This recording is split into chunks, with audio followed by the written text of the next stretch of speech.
Welcome to this introductory episode of the Happiness Hive Chats. I am so excited that you're here. In this intro episode, I'm going to share with you a little bit about who I am and why I started the podcast and the Happy Chats. I really am fascinated by human behaviour and why people do what they do. I meet lots of amazing people and I'm intrigued by them, and I'm especially intrigued by all the gorgeous and beautiful women that I meet, and I want to know how they do life. The women that are going to be chatting with me, they all inspire me for a whole range of reasons, and I want to chat with them about that. And because each person inspires me for different reasons, the episodes and the chats are going to be quite different. They're the same, but different. The essence of it will be about who they are and how they do life, and what's the magic that makes up who they are. So what are those secret ingredients to how they do life? So the chats are going to be slightly different depending on where the women are at in life and their life stories, and just the direction of how the chats go on the day as well. I really want these chats to be like you're with your girlfriends, that you're hanging out with them, say Sunday afternoon, cocktails, cup of tea, or whatever you do with your girlfriends. And I want it to be like you're having those beautiful, gorgeous time chatting about life, sharing stories, laughing, having fun, that you're in each other's company and you're just there. You're being in the presence of each other, laughing, learning.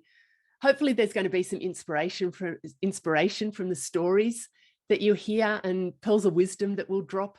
I know that from the chats that I'm having with the women.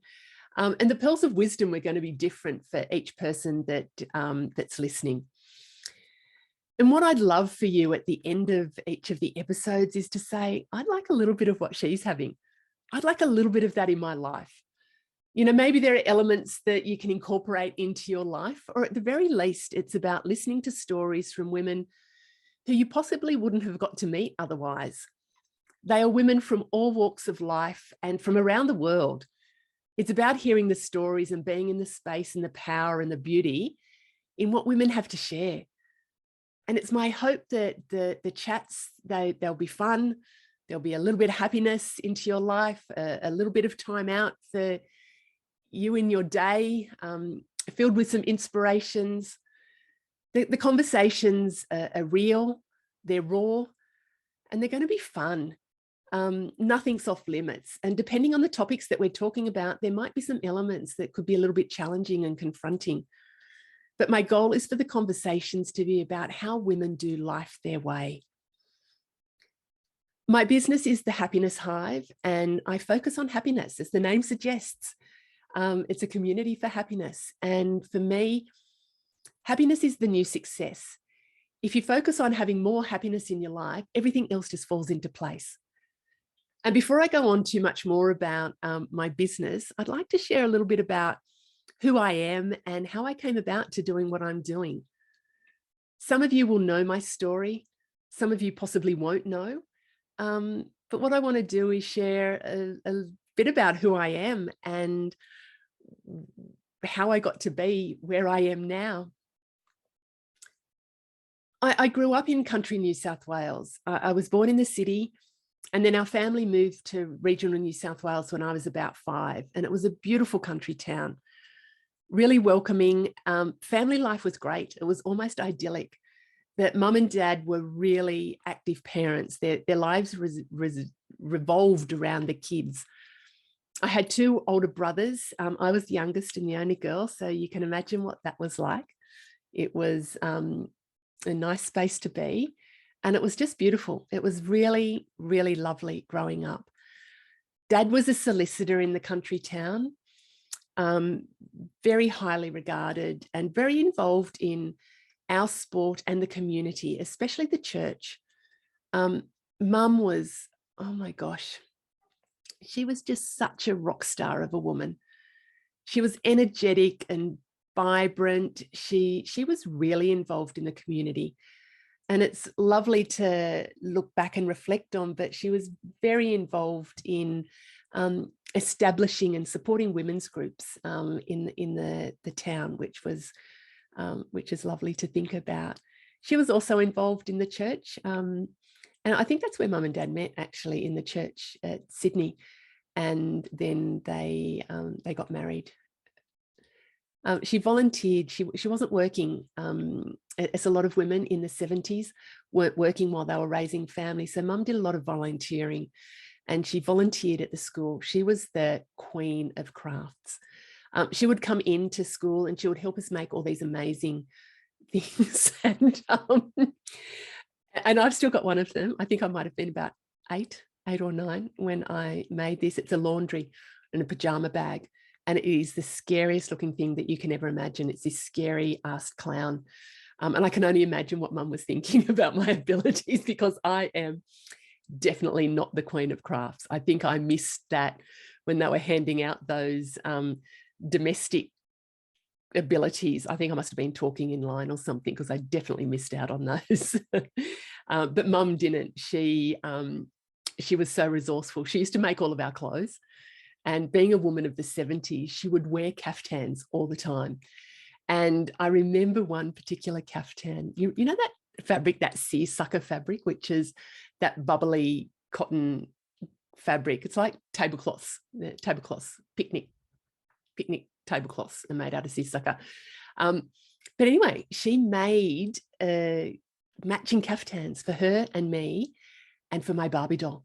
Like, we wore these matching seersucker caftans, and there was this other fabric. I remember it so beautiful. It was this light blue with white maps of Hawaii on the fabric. She made me a caftan out of that, and I just thought I was the bee's knees.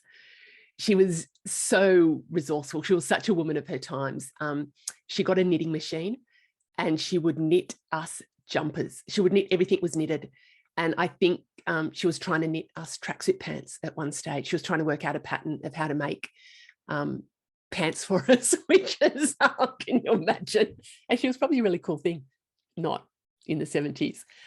You know, so many beautiful memories flooding back into my mind. And one of them is, we're not a snow family, but we would, I remember going to the snow, and our toboggans were chaff bags, like wheat bags that Mum had engineered for us.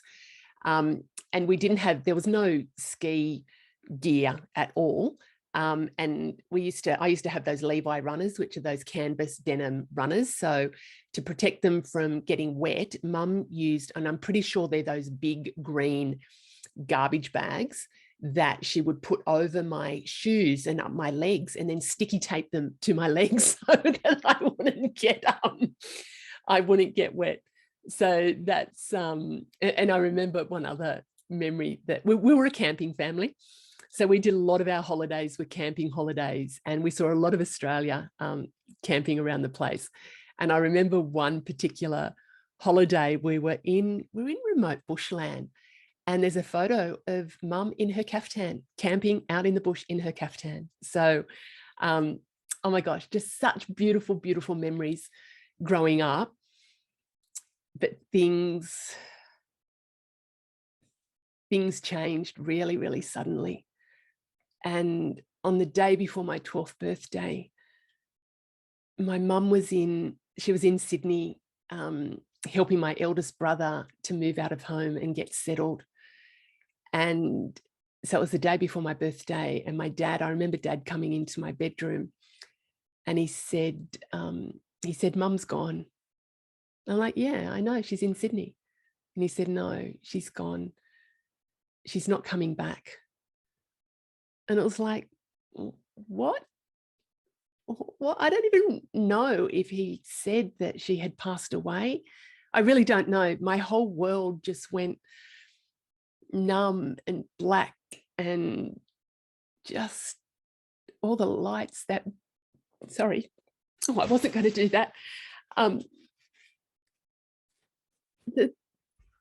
That gorgeous woman with that gorgeous, beautiful energy, who was the light of our life. She was only 36 years old, and she just suddenly passed away in Sydney. Oh, sorry.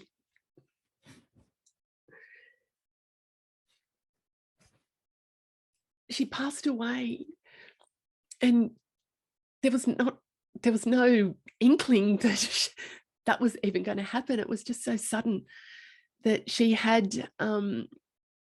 certainly had asthma growing up, and she had asthma, but it wasn't life-threatening, or not that we were aware of life-threatening. But she passed away, and the light of our family just went out. That it just, oh God, you can tell the emotion's still there. For those of you that have ever lost a loved one, the grief doesn't go away. You learn to live with it. But what happened for me, so I don't even know if Mum was due to come back that day or the next day for my birthday, but everything just went dark, and I felt so lost and so alone and so confused and so angry and so incredibly, incredibly sad. It was just this concoction of emotions that were running around. It was, gosh, I don't even know that really is just a void of repressed emotions. My dad, he might have only just been 40, and he had 3 teenagers to help raise. So I had no idea how to even manage my emotions. I don't even think my dad knew how to manage his emotions. There was no counselling. This was in the 70s. This was in the late 70s. There was no counselling. It was like Mum's gone one day and now just get on with life. There was just this nothingness in life. There was this nothing. It was this unwritten message that sort of said that it's not okay to be happy. Like, you can't be happy, but you can't show that you're sad. It was like we needed to live in this martyrdom because Mum had passed away, and it was not okay to live or be happy or to laugh ever again, because, you know, that, fuck, I don't even know. That's just the message that I don't think that was never ever said. But all I knew that we didn't talk about Mum. We didn't look at any pictures. We didn't, I just knew that if we talked about her, it was not a good thing to do. So I just got on with life. I just got on with life. As going through my teenage years were just so confusing, so confusing. Being having your role model no longer there, not knowing, being the only girl, not being able to talk about your emotions, not knowing how to navigate womanhood. Bloody hell. I remember I hadn't even had my first period. I remember having to buy my bras. I remember just so many things that were just not cool, not great. And looking back on it now, it's complete trauma. And I hadn't kind of realized the magnitude of that trauma until later years, that when working through this. But you can still hear the emotions are absolutely still there. The emotions are absolutely still there. So anyway, got on with life. My teenage years were very rocky. I was really angry. I was a really angry kid. I didn't do well at school. I can see now the trauma that not being able to learn. I don't even think I read a textbook at school. I bluffed my way through. I was filled with anxiety. I became the class clown because that was at least releasing some emotions. And what I did discover is, because I didn't know how to express my emotions, the comfort of the only thing that I really found comfort in was food. And boy, did I find comfort in food. And what happened in my teenage years was, instead of just being this concoction of emotions, of kind of resolved emotions and these buried emotions, now I was fat and angry and sad that I had a new problem, that I just didn't feel good about myself. I ate to comfort the emotions, but I put on weight and I started to not really like who I was. And it just became this cycle of, I was going to say self-loathing. I don't even think it was self-loathing. It was just a cycle of numbness. And the food helped to heal the numbness. And then there was more numbness that happened because of the food. So it was just this really vicious cycle. I got teased and bullied at school for being overweight. Would you believe that I got, oh man,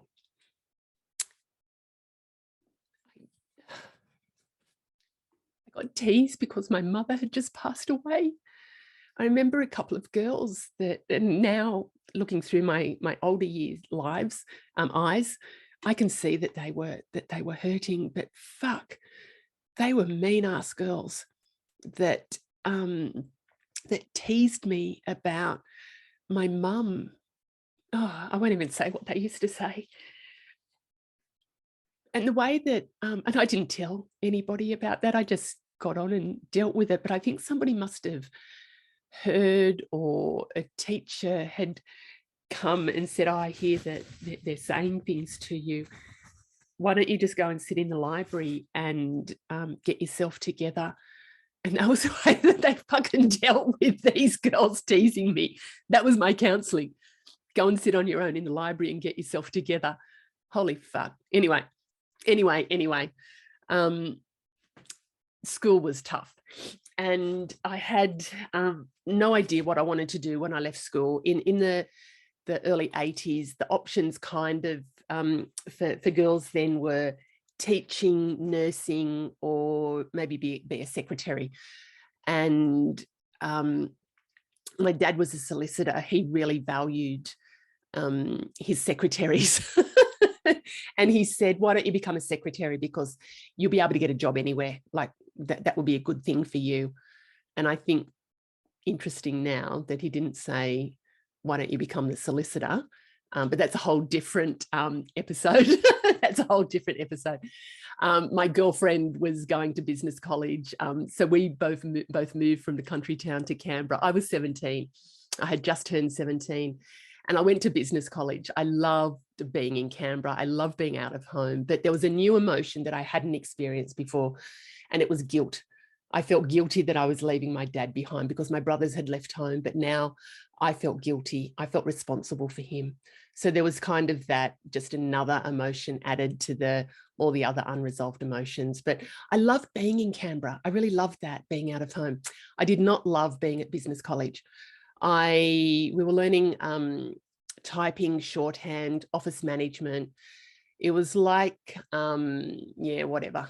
I didn't love that. And at the end of the program, we were allocated jobs. My girlfriend got foreign affairs and has traveled the world numerous times.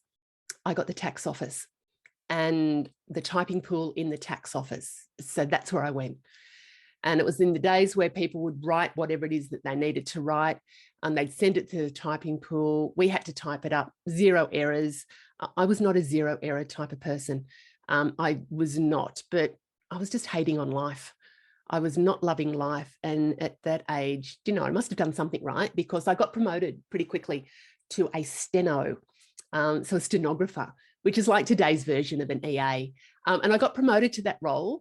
And I was working directly with an executive, and I would be typing for the division. And I just went into work every day with attitude, 19-year-old, full of attitude.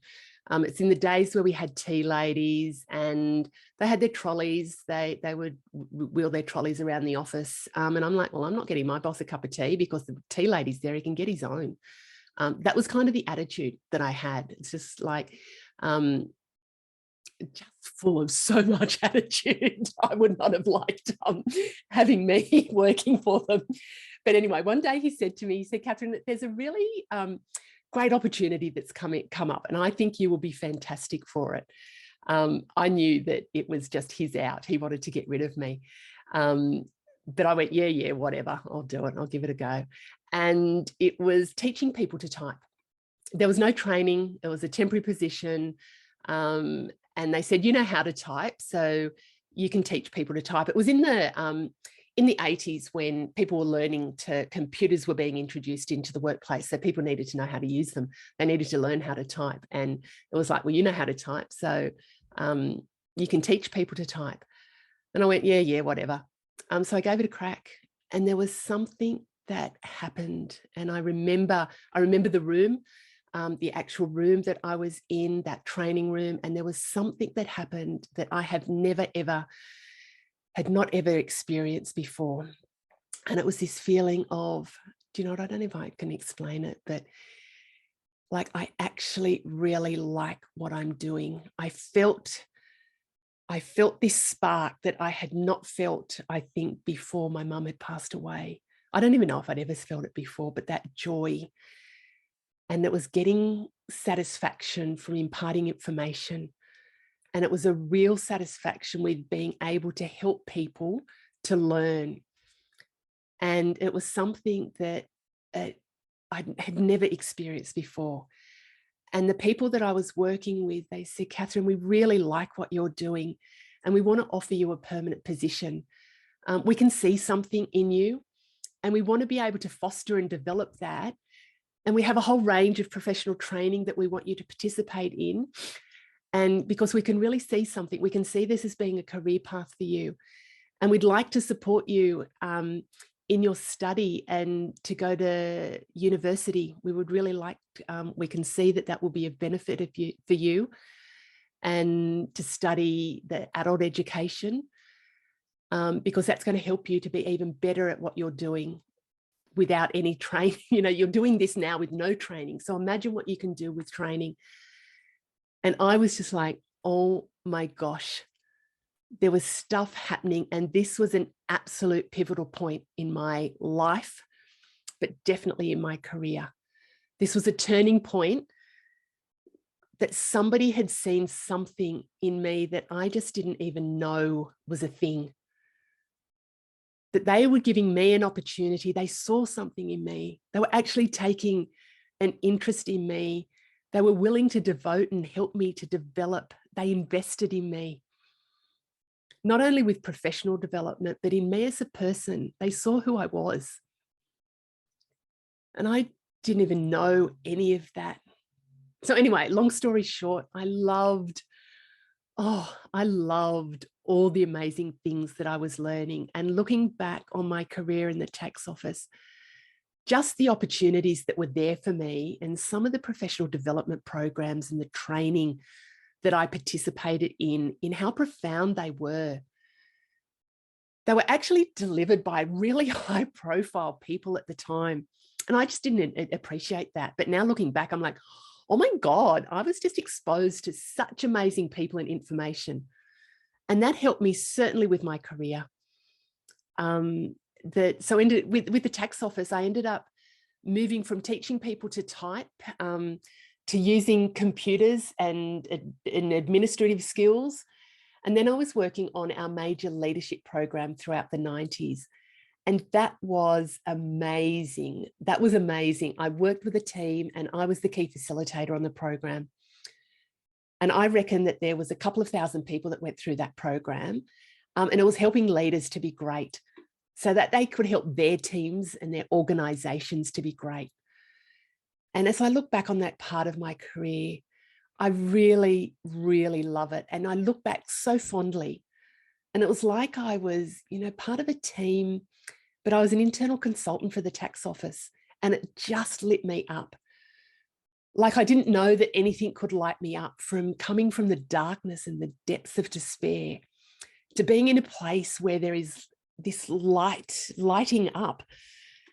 And I was studying psychology at university. I was pinching myself from being a student at high school that just was almost a dropout, to studying at university was a real achievement, and to study psychology, and all the amazing tools of personal development that really helped me to navigate through what I had been experiencing. And it was just beautiful.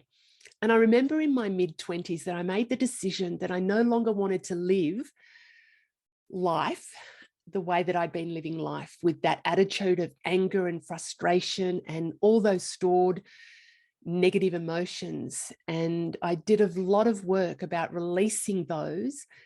And I made the decision then that I wanted to make my life the best and most beautiful life that it could possibly be.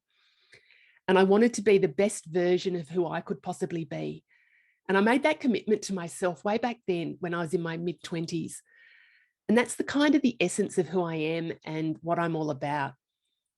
I live every day believing that it's going to be the best and the most beautiful life that I can possibly live.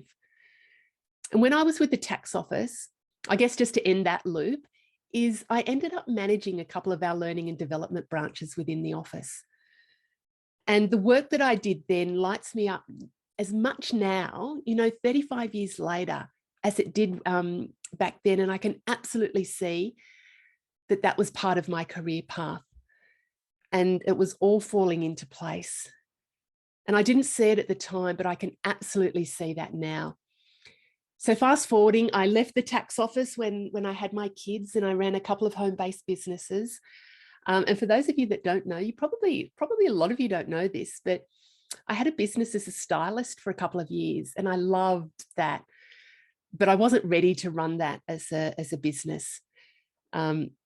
Style absolutely lights me up. That's one of my passions. So I ran some home-based businesses, and I went back into and worked for another private training organization.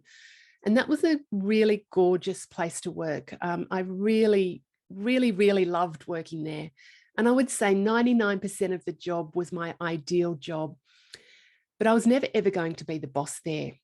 It was a family-run business, and it was a beautiful family-run business, but I was never, ever going to be the boss. So for that to happen, I needed to start my own business, and I did that. And, I did a lot of soul searching about what that business would be. I was tempted to go down the path of stylist and fashion, but I stuck with the training and the coaching and the consultancy, and I've been doing that for just over 10 years now. So coaching, training. I primarily work with government and corporate organizations and with the leadership cohort about helping them to be really great leaders so they can develop really great teams and organizations. And I also work with private clients, of course. So that's what I do in my business. I'm all about helping people to be truly happy and create amazing lives for themselves, and to be the best versions of themselves, and to live their best and most beautiful lives. Do you know what? I'm not fussed about the title that I have in my job. I'm really focused on the results. And for those of that you know me, I am focused on helping people to get clarity about what they want to achieve in life, and helping them to make it happen. I got asked in a recent interview about what happiness means to me.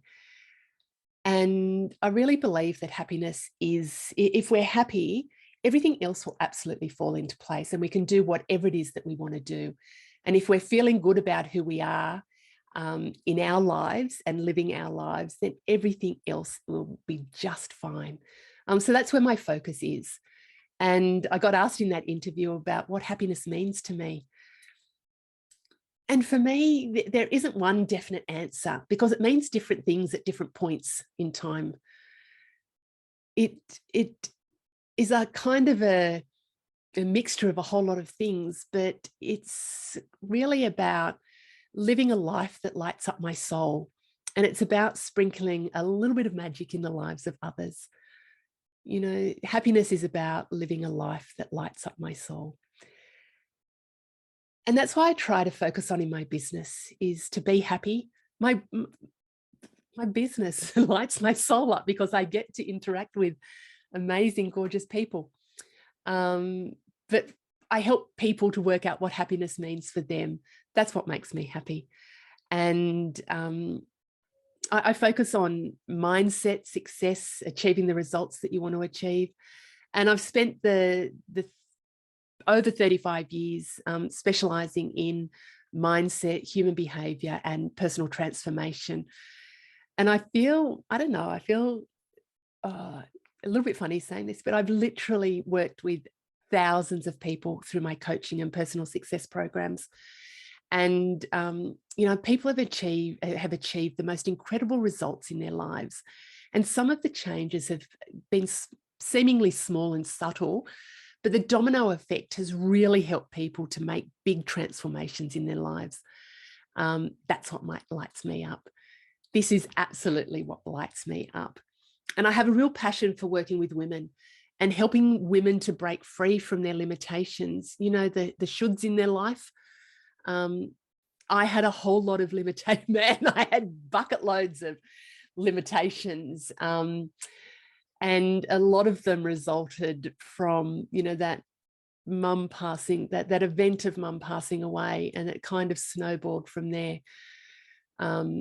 And a lot of those were my interpretation of what happened. If you ask my brothers their story, their version of the story, you probably get a slightly different version. So what I'm sharing with you is my interpretation. So it's really about how we get the mindset right. And I love working with women and helping them to shift their narrative around what their limitations are. And often it's about not feeling good enough about themselves. And I love helping them to just unapologetically reclaim their power and to celebrate their magnificence and to really, really connect with who they are. Because what I find is a lot of people lose that connection, that they've lost that connection with themselves. And I guess what I do with women who are wanting more from life is to help them to discover what that something more from life is. That something more from life is. And what I do, I've developed a framework called the Happiness for Life framework. And this is where I help people to explore where they are now, where they want to be, and then how to translate that vision into reality. I'm the queen of practicality. My mum was the queen of crafts. I'm the queen of practicality. And so I really focus on easy to implement steps for transformation to take place. My vision is, my vision is to create a global community of inspired and motivated women who are making a difference in the world. And they're doing that by first making a difference in themselves, by madly, deeply loving who they are and being confident to be who they are and to truly live the life that they want to live, and to be just so happy that they bounce out of bed every day excited to live life. That is my vision. That is my absolute vision. And through my business, I run coaching and mentoring programs and other personal success programs. And I've recently introduced the Happiness Lounge membership club. And as I mentioned, I use the Happiness for Life framework that I've created from everything that I've studied personally, and the things that I've experienced personally. The Happiness for Life framework is very much based on science, psychology, my personal experience, and also through the spirituality as well. I incorporate elements of that in there. And I show my the people I work with, the clients, the exact steps to reconnecting with who they are, so that they can believe in themselves and find their passion and build amazing, authentic lives. And I guess the essence that is uniquely me, that you're getting to know me through my story, and there's a lot that I haven't covered, but I've sort of covered the main elements. And you'll get to know more about me through the chats that I have with guests. But I love life. I really, really love life. Life excites me. I'm a little bit Oprah with a dash of Audrey and a dollop of Dolly. There's a little sprinkling of Tinkerbell. And there is a great big serving of free spirit in who I am. I love, love, love sunrises, especially at the beach. I love movie musicals. I love organizing theme parties. I love eating anything with salted caramel and chocolate in it. And I love anything remotely woo-woo. I am a spirit junkie from way back. So much so I'm currently studying spiritual psychology. So all the things I love tied up together. And it's interesting reflecting on sharing my story with you and being an almost dropout from school and really finding school challenging. I've become a lifelong learner, and studying at university, I have other qualifications under my belt, and I really have become a lifelong learner. So the recent one is about spiritual psychology. I am passionate about growth and transformation, my own, plus the people I work with and I come into contact with. My values in business are passion, belief, results, and integrity. I'm passionate about what I do and helping people make changes in their lives. I believe in what is possible, and I help people to believe that too. And I am a results-focused queen bee. Integrity is about being true to me and living and doing business in accordance with what's important to me. And it's also about being true to the other people in my life that I'm working with, and living and sharing life with. Because I'm so intrigued as to what makes people tick, one of my superpowers, I think, is to, I build rapport with people really quickly. I see them for who they are and also what's getting in the way of them reaching their full potential. And I have a whole toolkit and trust me, it's a unique combination of modalities that help people to achieve outstanding results in their lives. And I really do have lots and lots of tools in my toolkit that are very, very, very cool in helping people to live amazing lives. And I think because is it because somebody saw something in me that they spark something? But my gift is that I can see that the gifts in other people, and I help I help them to see that in themselves as well. I try to authentically walk my talk, which means embracing my vulnerability. I have tough days and I go through challenges just like the rest of you. Everything isn't a bed of roses all the time, and I don't pretend that it is. Am I happy all the time? No. Do I get the shits with people and things? Yes. Am I critical? Yes. Do I have days where I feel down and out? Absolutely. But I don't stay there for very long. I have my 5-minute pity party. Then I get back on track with what I want in my life. And that's to the commitment that I made to myself, that my life is going to be the best life that I can make it. So I don't hang in that pity party very much anymore. And the things that anchor me in business and in life, I live passionately and I live from the heart. This is through everything that I do, my life and my business. And I have 4 overarching mottos that I try and incorporate into my world, into my life, and what I do through my business. And the first one is always believe something wonderful is about to happen. Make today ridiculously amazing. Life is beautiful, and be the change that you want to see. And that is almost my overarching motto of life, is to be the change that you want to see. If you want things to be different, you need to be the one that makes them being different. Don't blame others. Don't expect others to do it. You be the change that you want to see in the world. And one of the other things that anchors me in life is about doing life and business my way and not comparing myself to other people, being really comfortable and confident in who I am, what my purpose is, and living my life absolutely in alignment with that. And the most important things to me on a daily basis is that, most of the things on a daily basis stem from those overarching mottos, that I make the most of life and I genuinely try to live my best and most beautiful life. I genuinely try to do that. And to do that is I live in that full radiance of who I am, the full radiance of my soul. And that's being connected with my authentic self. And that is paramount to the life that I'm living, is having that connection with who I am at my core. And also to help me have that connection is I have a very strong connection with spirit. So my spiritual practice and my daily happiness practices are very, very important to me. And the things, I guess, that I do, I have quite a morning practice. So gratitude when I wake up. I ask myself what wonderful things are going to happen today. I do a visualization, meditation, and I do this I would say most days, not every day, but a grounding, a clearing and protecting process. I visualize the ideal me living in my full radiance. I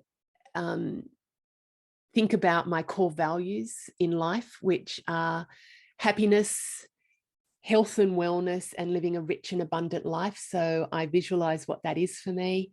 I visualize my gratitude and my manifesting wells. So that's all the things that I'm grateful for and all the things that I'm wanting to manifest in my life. And I spend time setting intentions for the day. And my evening practice is not quite as, I'm definitely a morning person, so I get a lot of energy from the morning practice. In the evening, I practice gratitude again. I reflect on, lessons from the day, and I do set bedtime, like evening intentions of what I want either assistance with, what I want help with, and that is my connection with spirit as well and guidance.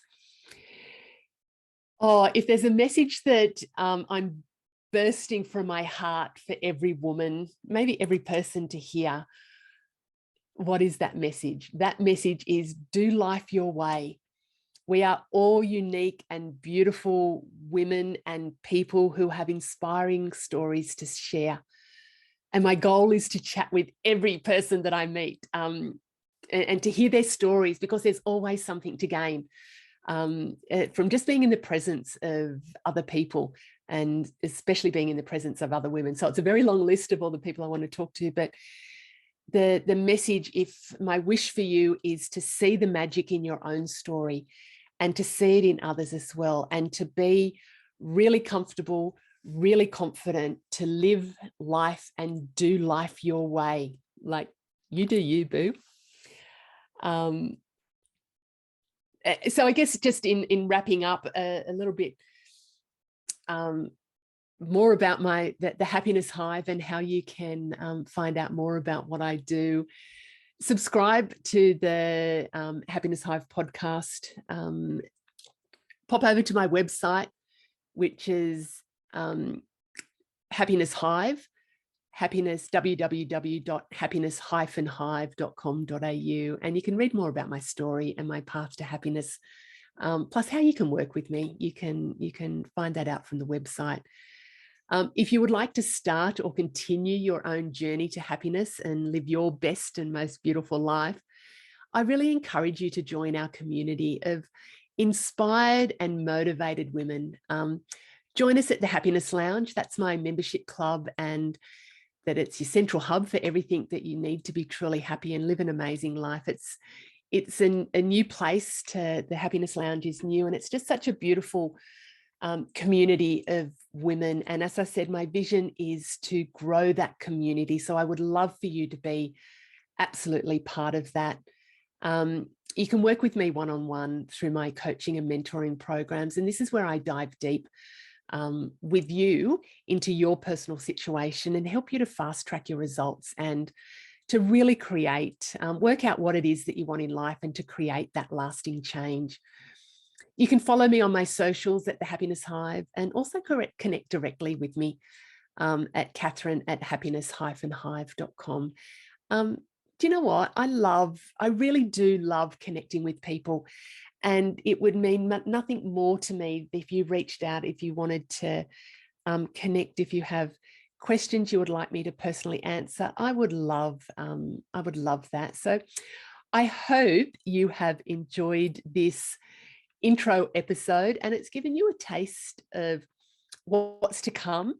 It's given you a little bit of insight into me and why I do what I do, and the chats moving forward. There's some just beautiful, beautiful women that their stories are so inspiring. I really have enjoyed I've really enjoyed getting to know these women, but chatting with them just takes that to a deeper level. And I would love for you to be part of that. So get on board, have a, hopefully you've got a little bit of, thinking that you'd like a little bit of the happiness in your life. I would love to sprinkle some of that happiness dust there. So big hugs and happiness to you. And I will see you in the next episode with talking to one of our guests. Have an awesome day.